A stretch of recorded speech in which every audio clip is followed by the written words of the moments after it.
All right, Joey, Georgia Tech coming back from. I'm going to make a vow, Joey. I am not going to mention the win-loss record from 2015. We're done with 2015. It almost came out of my mouth again, and I am making a vow to one of my best contributors here that it's not coming out anymore. So let's look ahead to 2016, as we will later in the show. But before we do that, a couple Georgia Tech players who might show up possibly on Friday or Saturday. Yeah, if I never hear another thing about that 2015 season, it'll be too soon.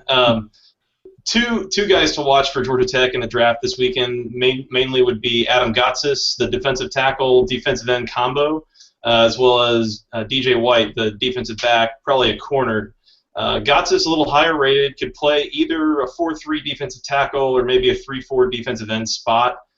Really could play kind of anywhere between 280 and maybe even, he said something like 310. He had a crazy frame in college, about 6'5", 285, and nearly had a six-pack. It was pretty impressive. Maybe not quite, he was playing probably a little out of position, playing the nose tackle spot in college, so getting him to more of a defensive end spot I think will be a really good opportunity for him to thrive. A lot of people have him kind of between maybe anywhere between early third round even into early to mid fifth round. The biggest knock on him right now is that his season ended a little bit early in 2015 with a torn ACL. So teams are going to be monitoring how he's recovering from that, how he's doing. He was able to do some workouts, mainly at his pro day, things like bench press and a couple of these arm things that didn't really involve running.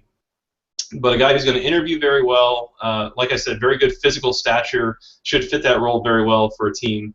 Look for him anywhere in the third to fifth rounds. And I think somewhere in that same range is where you're going to find DJ White. He's not the most physically imposing corner. He did not test off the charts, but what he kind of lacks in athleticism, he makes up for with really good technical ability, really good coverage skills, really good instincts. Obviously, famous play, made a few big-time interceptions that either won or put Georgia Tech in position to win games in 2014. The big one that ended the Georgia game, there's one that set up the game-winning field goal against Virginia Tech. So DJ White is a guy, again, he may not be your number one corner when a team drafts him, but he's a guy who very much can handle his own side of the field and zone coverage, things like this. So expect for him to go somewhere, again, in that same maybe late third to back end of the fifth round area. But those are the two guys to watch, are Gotsis and White.